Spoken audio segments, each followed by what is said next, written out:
ये कहानी एक वसी पुरनामा जंगल की है जहाँ मीनू चिड़िया का परिवार रहता था। परंतु मीनू चिड़िया का परिवार बहुत ही ज्यादा। मीनू चिड़िया और उसकी बहन कोमल चिड़िया रोजाना जंगल में दाना ढूंढने जाते थे, परंतु उनको कुछ भी नहीं मिलता था, जिसकी वजह से वो एक टाइम का खाना खा पाते और दूसरे समय उन्हें भूखा सोना ही पड़ता था।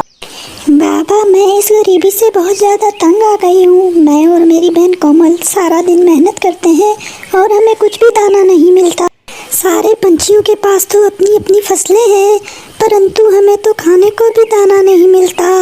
आखिर हम कब तक मांग मांग कर पंछियों से दाना खाएंगे? हमें आखिर कुछ ना कुछ तो करना ही होगा। अरे बेटी, हम पक्षियों से मांगने के सिवा और कुछ कर भी तो नहीं सकते, क्योंकि हमें अपनी फसल लगाने के लिए बहुत से दानों की ज़रूरत है जो हमारे अगर हम इसे ढूंढ भी नहीं।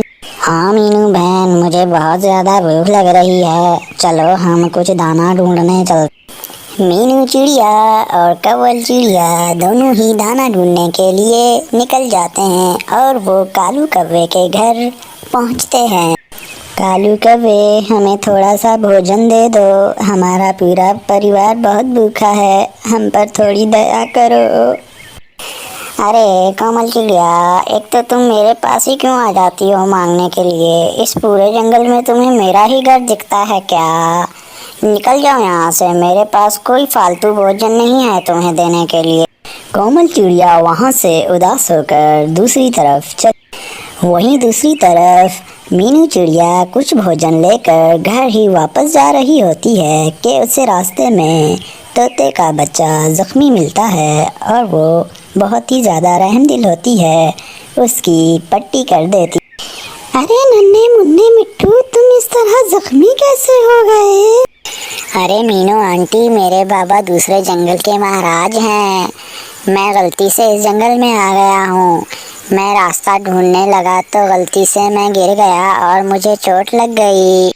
अरे कोई बात नहीं मिट्टू तोते, अगर तुम मुझे अपने जंगल का नाम बता दोगे तो मैं तुम्हें वहीं छोड़ आऊँ। अरे मीनू आंटी, मुझे अपने जंगल का नाम नहीं पता, मैं भूल चुका हूँ अपने जंगल।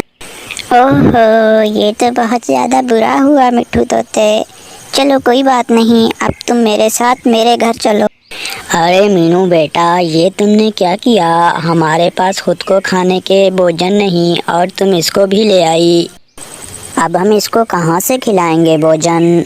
और ये जंगल के किसी महाराज का बेटा है, अगर ये मर मरा गया तो हम क्या जवाब देंगे फिर? जी बाबा, मेरी गलती है, परंतु हम इस तोते को घोंसले से बाहर भी तो नहीं निकाल सकते।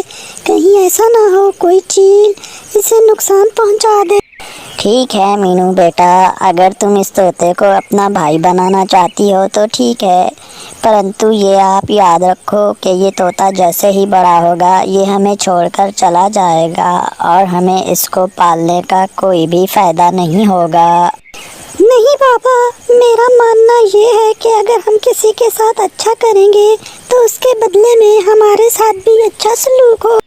फिर आखिरकार मीनू चिड़िया और कोमल चिड़िया उस नन्हे से तोते को अपना भाई बना। फिर ऐसे ही आखिरकार कुछ दिन बीत जाते हैं। मीनू चिड़िया और कोमल चिड़िया उस नन्हे से तोते को अपना भाई बना लेते हैं और बहुत खुश होते हैं। परंतु उस छोटे से नन्हे मिट्टू को हमेशा से मीनू चिड़िया के परिवार की अरे मीनू चिड़िया का परिवार कितना ज़्यादा गरीब है, अपने लिए मांगकर भोजन इकट्ठा करते हैं और मैं भी अब उन पर बोझ बन गया हूँ।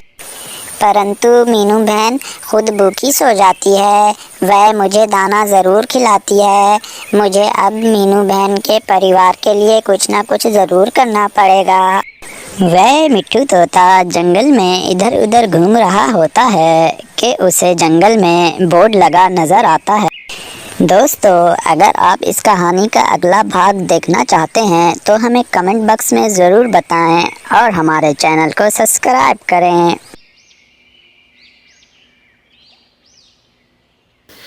सुना है रानी मैना, कल तुम्हारी शादी है, क्या हमको नहीं बुलाओगी अपनी शादी में?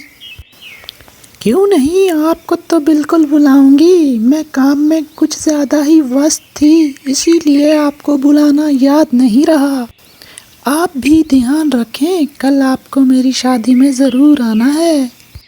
रानो चिड़िया, मैंने सुना है जिस राजा तोता से तुम्हारी शादी होने वाली है वो तो बहुत ही अमीर लड़का है। तुमने सही सुना है, उनके पास बहुत सारे खाने के बाग हैं, कभी खाने की कमी नहीं होती। रानी मैना की शादी तो मैं उस तोते से हरगिज़ नहीं होने दूंगी। उसके लिए तो मुझे कुछ ना कुछ करना ही पड़ेगा। आइडिया तो बहुत अच्छा आया है मेरे विचार में। मैं कल उसको इस खड्डे में गिरा दूंगी, ना वो रहेगी ना उसकी शादी होगी, और फिर उस अमीर तोते से मैं खुद शादी कर लूँगी। सियानी चिड़िया ये प्लान बना रही होती है कि किसी तरह रानो चिड़िया की शादी को रोका जाए और उस अमीर तोते से शादी खुद कर ली जाए। लेकिन अचानक ही उसकी अपनी तबीयत ख़राब होती है और उसे चक्कर आने लगते हैं और वो सीधा जाके उस खाई में गिर जाती है जो उसने रानी चिड़िया के लिए खोदी थी। फिर खुद ही मदद की भीख मांगने लगी। इतने में रानो चिड़िया ने उसकी आवाज़ सुनी और वो आ गई। रानी चिड़िया उसकी मदद को आ जाती है और उसे कुएं से निकाल लेती है। रानी चिड़िया, मुझे माफ़ कर दो, ये खड्डा तो मैंने तुम्हें गिराने के लिए खोदा था और ख़ुद ही जा गिरी। किसी ने सही कहा है, जो खड्डा हम दूसरों के लिए खोदते हैं खुद ही उसमें जाके गिरते हैं। ठीक है, मैंने तुम्हें माफ़ किया। वैसे भी तुम्हें तुम्हारी गलती का एहसास हो गया। जब तुमने अपनी गलती मान ही ली है तो मैंने भी तुम्हें माफ़ कर दिया। अच्छा, अभी तुम चलो, मेरे साथ चलो, मैंने अपनी शादी की बहुत सारी तैयारी करनी है, तुम मेरी मदद करो। दोनों ही मिलकर शादी की तैयारी करने लगते हैं और इस दौरान वो बिल्कुल रेडी हो जाते हैं और अपने शहज़ादे का इंतज़ार करने लग जाती है रानो चिड़िया। तोता राजा भी शादी की तैयारी मुकम्मल करके वहाँ पहुँच जाते हैं और अपनी रानी से मिल लेते हैं। शादी होने के बाद सियानी चिड़िया ये मंज़र देखकर बहुत उदास हो जाती है क्योंकि उस जंगल में उसे अकेला रहना पड़ जाएगा। मुझे माफ़ कर देना मेरी दोस्त, मैं हमेशा तुमसे जलती थी, लेकिन तुम शादी के बाद अब मुझसे ज़रूर मिलने आना। मन तो मेरा भी नहीं कर रहा, लेकिन क्या करूं, मैं शादी के बाद तुमसे मिलने आऊंगी। आखिरकार तुम मेरी बहुत अच्छी और पुरानी दोस्त हो। रानी चिड़िया, तुम्हें उदास होने की ज़रूरत नहीं है, वैसे भी हमारे बाग तो यहीं हैं। हम फिर जब आएंगे तुम्हारी सहेली से भी मिल लिया करेंगे।